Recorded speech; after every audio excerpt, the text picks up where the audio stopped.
एक डॉक्टर जिसने सॉर्सरर बनने के लिए नीट की तैयारी से भी ज्यादा मेहनत की, एक सॉर्सरर जिसने अर्थ को बचाने के लिए समय को पलट दिया और बांध लिया खुद को और डार्क डायमेंशन के लॉर्ड को, एक सॉर्सरर जिसने टोनी स्टार्क पर भरोसा करके खुद को मिटने दिया, ये जानते हुए कि सब कुछ सही हो जाएगा।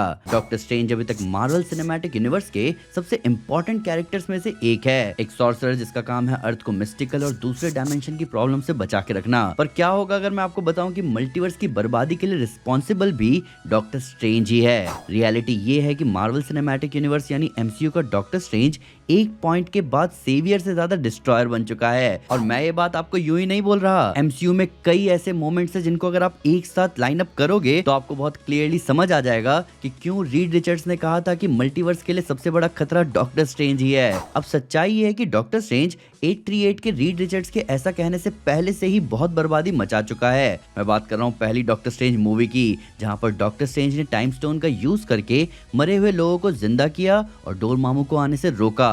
देखने में ये सही भी लगता है, पर कुदरत की बनाई चीजों से छेड़छाड़ करोगे तो वो किसी न किसी रूप में वापस आएगी, और वो आई भी। मल्टीवर्स ऑफ मैडनेस मूवी के एंड में क्लियर डॉक्टर स्ट्रेंज के पास आकर कहती है कि तुम्हारी वजह से इनकर्जन हो रहा है और हम उसको रोकेंगे, जिसके लिए डॉक्टर स्ट्रेंज तुरंत रेडी हो जाते हैं, क्योंकि डीप डाउन डॉक्टर स्ट्रेंज को भी पता है कि उन्होंने ही नियम तोड़े हैं और उन्हीं की वजह से कहीं ना कहीं इनकर्जन हो रहा है। हमें पहली डॉक्टर स्ट्रेंज मूवी से ही पता है कि डॉक्टर स्टीफन स्ट्रेंज एक एरोगेंट न्यूरोसर्जन हुआ करता था। उसका मानना था कि ऐसी कोई प्रॉब्लम नहीं है जो उसके जैसा टैलेंटेड डॉक्टर ठीक नहीं कर सकता।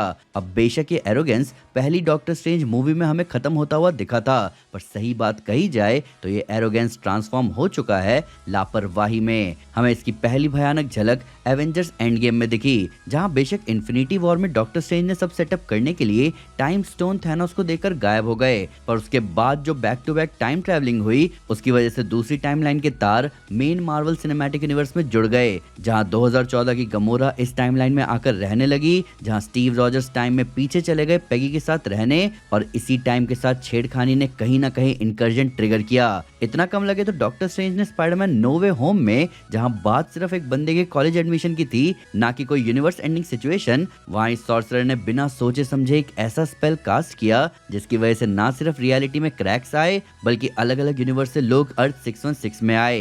ये कोई अनजाने में हुई गलती नहीं थी, बल्कि ये डॉक्टर स्ट्रेंज के मैं सब कुछ ठीक कर दूंगा वाले कॉम्प्लेक्स का नतीजा था। लेकिन ये सब तो बस शुरुआत थी। मल्टीवर्स ऑफ मैडनेस के इवेंट्स ने साबित कर दिया कि ये कोई कोइंसिडेंस नहीं है बल्कि एक पैटर्न है। अर्थ 838 में इल्यूमिनाटी का स्ट्रेंज थैनोस को हराने के लिए डार्क होल्ड का इस्तेमाल करता है और अलग अलग रियलिटीज में जाकर सॉल्यूशन ढूंढता है, जिस चक्कर में उसने कई जगह इनकर्जन शुरू किए। जब उसको अपनी गलती का एहसास हुआ तो उसने अपने ही टीममेट्स को उसे मारने को कहा, क्योंकि वो खुद भी खुद को एक थ्रेट की तरह समझने लगा। अगर इल्यूमिनाटी वाला स्ट्रेंज ये ना करता तो शायद वो उस इविल डॉक्टर स्ट्रेंज जैसा बन जाता, जिसके बाद उसकी दुनिया तबाह हो जाती। अब हमारे डॉक्टर स्ट्रेंज को ये बात पता थी कि डार्क होल्ड पढ़ने और ड्रीम वॉकिंग करने से मल्टीवर्स का बैलेंस बिगड़ सकता है, पर उसने वांडा को रोकने के लिए वो स्टेप लिया, वो भी एक्सट्रीम लेवल पर जाकर, जहां वो अपने एक वेरिएंट की डेड बॉडी के अंदर ड्रीम वॉक करता है, जो कि डार्क होल्ड तक को मंजूर नहीं था। मतलब ऐसी कोई जगह नहीं है जहां डॉक्टर स्ट्रेंज ने नियम ना तोड़े हों। हर कहानी, हर वेरिएंट एक ही सच बताता है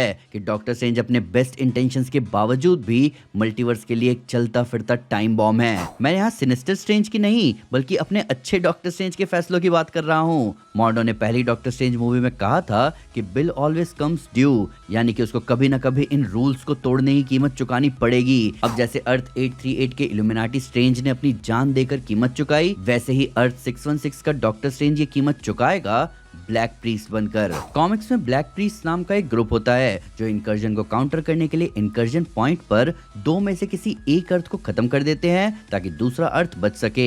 इनको आप सर्जन्स ऑफ द मल्टीवर्स भी कह सकते हो, जो मल्टीवर्स को स्टेबल करने के लिए उन अर्थ्स को डिस्ट्रॉय कर रहे थे जो मल्टीवर्स के लिए खतरा बन रहे थे।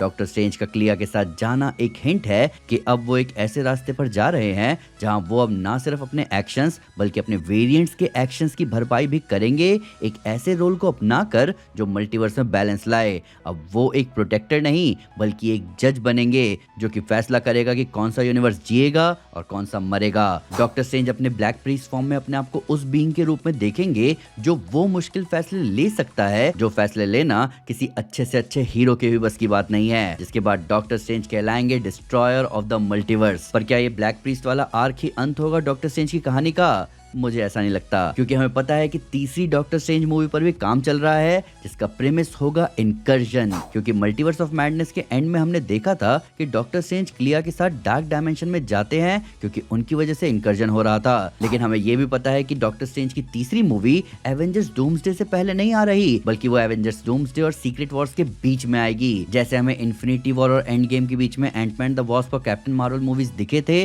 जिनकी एंडिंग कनेक्टेड थी इन्फिनिटी वॉर से, ठीक वैसे ही डॉक्टर स्ट्रेंज की तीसरी मूवी कनेक्टेड होगी एवेंजर्स डूम्सडे से। क्योंकि बेनेडिक्ट कम्बरबैच ने सबसे पहले वैरायटी इंटरव्यू में बोला था कि डॉक्टर स्ट्रेंज एवेंजर्स डूम्सडे में नहीं होगा। इसके अलावा उनका कैरेक्टर इस पार्ट ऑफ द स्टोरी से अलाइन नहीं करता, लेकिन साथ ही साथ ये क्लैरिफाई किया गया कि सीक्रेट वॉर्स में स्ट्रेंज का मेजर रोल होगा। इसके बाद बेनेडिक्ट ने टीज किया कि स्ट्रेंज आगे एमसीयू का सेंटरपीस बनने वाला है और यहीं पर उन्होंने कंफर्म किया कि एक third stand alone doctor strange film भी बन रही है। इनफैक्ट मार्वल ने उनसे खुद पूछा कि वो कॉमिक के किस लोर को एक्सप्लोर करना चाहते हैं, साथ ही साथ वो डायरेक्टर या राइटर के लिए क्या सजेशन रखना चाहेंगे। यहाँ तक बात होती तो ठीक था, पर जब सनडांस के रेड कारपेट पर बेनेडिक्ट कम्बरबैच से पूछा गया तो उन्होंने कहा कि वो डूम्सडे में है ना कि सीक्रेट वॉर्स में। जिसके बाद उन्होंने कहा कि भाई मेरी बात को सीरियस लेने की जरूरत नहीं है। अब ये बहुत क्लेवर तरीका है फैंस को ट्रिक करने का, जिसके साथ साथ बज़ भी क्रिएट हो रहा है और कुछ रिवील भी नहीं हो रहा। अब यहाँ एक बात तो समझ आ रही है कि डॉक्टर स्ट्रेंज मल्टीवर्स सागा के लिए इंपॉर्टेंट है, क्योंकि डॉक्टर स्ट्रेंज की वजह से ही मेन टाइमलाइन में इनकर्जन ट्रिगर हो रहे हैं। और यही आता है डॉक्टर डूम,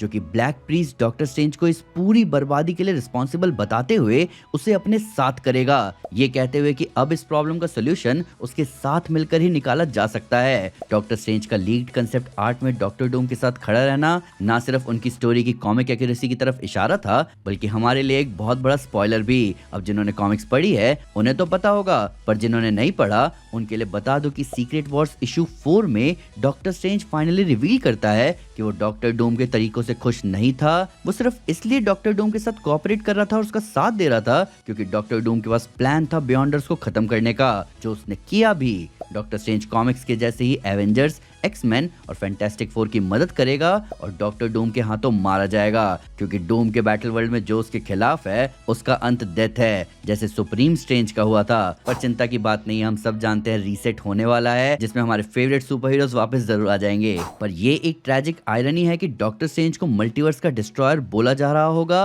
और उसके वेरिएंट्स के क्राइम्स उसके नाम पर लिखे जा रहे होंगे, जिस वजह से उसकी इमेज एक विलन जैसी बनाई जाएगी कई लोगों के द्वारा, क्योंकि हेट जल्दी फैलता है। लेकिन सच यही होगा कि स्ट्रेंज अपनी लास्ट ब्रेथ तक मल्टीवर्स को बचाने के लिए फाइट करेगा। सिर्फ फर्क इतना है कि अब वो फ्रंट लाइंस पर खड़ा हीरो नहीं होगा, बल्कि एक शैडो एलाई होगा जो डॉक्टर डूम के शैडो से एवेंजर्स के लिए रोशनी बनेगा।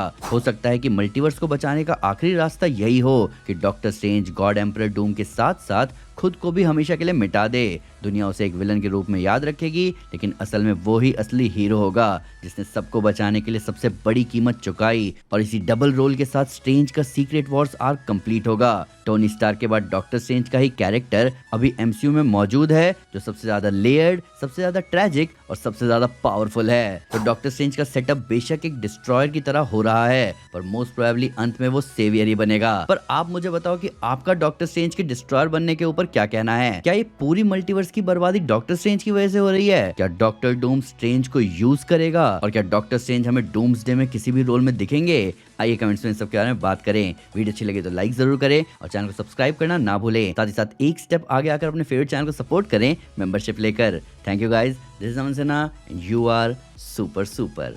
पीस।